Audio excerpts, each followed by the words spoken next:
cancellation of a speech by Milo Yiannopoulos. Most people were appalled by what happened, but Yvette Felarca is not among those people. Besides working as a public school teacher in California, she is the national organizer for the Coalition to Defend Affirmative Action, Integration, and Immigrant Rights, and Fight for Equality by Any Means Necessary. BAM is the acronym. Felarca is willing to integrate violence into her political agenda, as you can see from this clip of her disrupting a rally last summer in Sacramento. Are these people going to get off our street? We don't have to give a speech. We need to go, boy. They say we should be nice. Be nice. Come here now. Off our streets. Get the off our streets. You, sir, please. I'm just here to protest. Please up. Stand down. Get out. Get back. Felarca helped organize the Berkeley protests, and she says activists ought to copy its tactics for other speakers and events around the country. Yvette Felarca is with us now. Yvette, thanks a lot for joining us. So you did a bunch of interviews after, and you were asked about this, and you were, to your credit, I think, very straightforward about it and unapologetic, and you said, yeah, this guy was a fascist, Milo's a fascist, and we shut him down. You didn't pretend otherwise. We shut him down, and that's what you do with fascists. I think I'm characterizing what you said correctly. Just so we can understand the standard here, what is a fascist?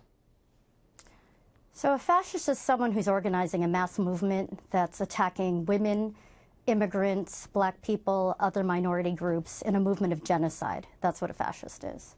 Okay. So it's someone who's committing violence? And it's someone who's committing violence and who's trying to organize other people to commit violence. Okay. And Milo Yiannopoulos is a fascist. Okay. So he's committed acts of violence against the protected groups you mentioned? Well, what he's doing is he's trying to be the youth face and the token that other people who are organizing violence try to hide behind. And so in all of his talks all over the country, what Yiannopoulos has done is whip up a whole lynch mob mentality where people who come to see him or his supporters not only agree with his views, but also attack other people. And that was certainly true in Washington State when one of his supporters came and actually shot an anti-fascist protester. But in Berkeley, we made sure that didn't happen because we were able to shut him down. So, but you're conceding that Milo himself has not committed acts of violence, and nor has he incited violence by the legal definition. He'd be in jail if he did. But you're saying that because people who agree with him have committed violence, he should not be allowed to speak. You know, a fascist movement takes many forms, and it always tries to have one form that looks respectable and a little bit milder. But Yiannopoulos isn't just a stand-up comedian, and he isn't someone who just has ideas and posts them up on YouTube. He's someone who is funded by Breitbart and Steve Bannon to go around to college campuses to try to recruit other young people to then conduct those attacks on his behalf and on Trump's behalf.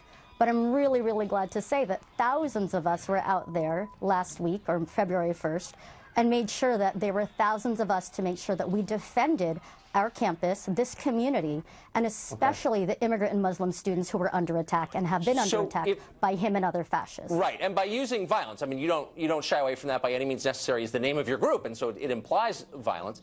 So what should we do with fascists? I mean, if you think that someone is espousing genocide, what should we do with them? I mean, should that person be allowed to walk free? Should we put him in jail? Should we kill him? Should we exile him? I mean, it's a sincere question. If you're willing to use violence because you think someone is espousing genocide, what's the penalty for that? Well, first we've got to make sure we nip it in the bud, and we make sure that they're not allowed to recruit and act as if it's respectable to call for the mass murder of millions of people, in fact, millions who make up the majority of people in this nation at this point. Okay, and so they just can't to be hide clear, behind a there's platform no of free Milo speech. Yiannopoulos, this is not a defense of him, just a factual point, has not ever said that, in public anyway, not that we have a record of. There's no evidence that he has called for the genocide of anybody, as you know, but you're saying by transference in some way, he inspires people who believe that, I guess. But you're not getting my question. Like, when you say nip in the bud, should he be allowed to go on the subway and talk to the guy next to him about perhaps joining his movement? Or should he be allowed to talk to people in restaurants? Or what should we do with the fascist who you believe is inspiring genocide? So first of all, the alt-right is a neo-fascist movement, and they're trying to hide behind some softer versions of their more open counterparts who identify themselves as Nazis. But they're still part of the same movement, first of all. Second of all, when someone is trying to speak at a campus or at a rally, they're doing it not just because they have an opinion, but someone like Yiannopoulos or any other alt-righter or fascist or neo-fascist is doing it to recruit other people. No, we don't let them recruit. And in fact, when you look back at the Holocaust and the lessons that we draw from that, we don't say, oh, well, at least we let them voice their opinion. We say never again. Okay, well, but so, again and is when, now, and when, especially when we say that, after Trump. We elevate people like Dietrich Bonhoeffer or members of the plot against the leader of Nazi Germany to kill him. So, I mean, that was the response, of course, to the leader of that fascist movement. Most people think it was legitimate. Do you think, you're not answering my question, that people like Milo, who you've decided are fascists, should be allowed to speak in public? You said they weren't allowed to speak at Berkeley. He should not be allowed to speak speak in public to spread his racist and misogynistic and homophobic lies. No, he does not have the right to do that. What about when he's using his speech to whip up attacks on people? No, he doesn't have the right to do that. So and to spread lies about our humanity? No, he doesn't. Okay, so you're not allowed to say things that you think are untrue. Well, I mean, of course, in the case of Berkeley, no, that's not what I said. Okay. I didn't say you're not allowed to say things that are untrue. But if you're trying to spread racism and hostility, misogyny, rape, whip up people to lynch people, or to certainly have that mentality to rape people or to lynch them, absolutely not. And any decent human being, whether it was in a classroom or at a restaurant, if they heard someone doing that, would turn around and tell them, you need to stop talking. You are not welcome here. This is not a safe environment. You need to go. Well, that's what we did at UC Berkeley, and that was a good thing. Hit them or set fires. So you're a middle school teacher, which may surprise some of our students, or rather some of our viewers, that you have students. The First Amendment was always kind of the cornerstone of American civic life, the idea that you have the right to say something that other people may vehemently disagree with, but you have that right. It's enshrined in the Bill of Rights. Do you teach that to your students? The First Amendment is about free speech, but that's not an abstraction. And if there was someone in my classroom who was espousing rape or genocide or attacks on Muslims, I would certainly make sure that I stood up for the rest of my students and told them they need to stop. And if they refused to, they would need to leave. Would you hit them? In fact, fascism isn't just about abstract. No, I'm not finished though yet. And I'm not finished yet.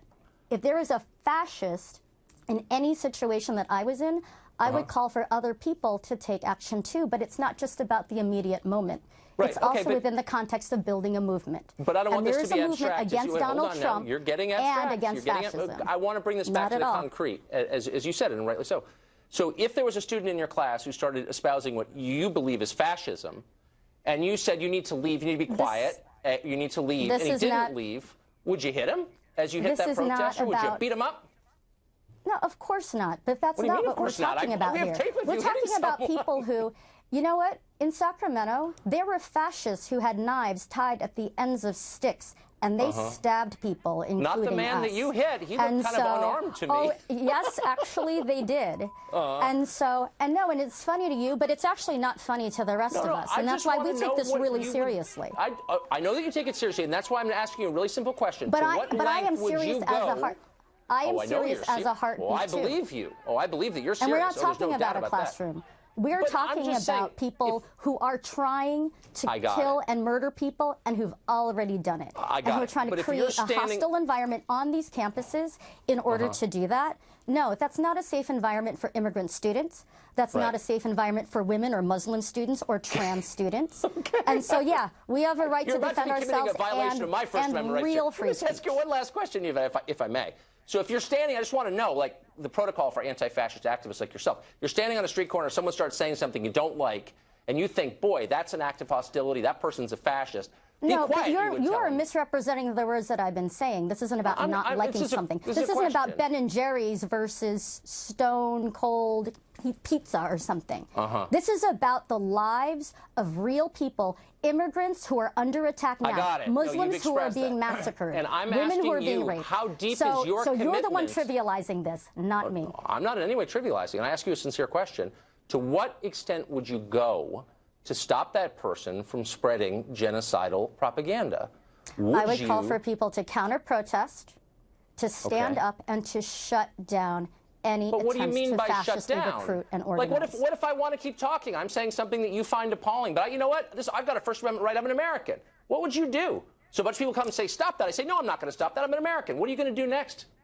You know, the First Amendment, you know, you want to talk about the First Amendment? Coretta Scott King's letter wasn't allowed to be read on the floor of the Senate last week under the Constitution in the Senate. Well, that's exactly what happened. And yet, at the same time, you're the one then who's actually trying to defend someone like a fascist speaking and recruiting at a college campus. All right, Yvette, I'm proud to say that we all stood up and we shut him down. I don't want to abridge your speech rights. All right, thanks for coming on and showing us what you believe. Up next.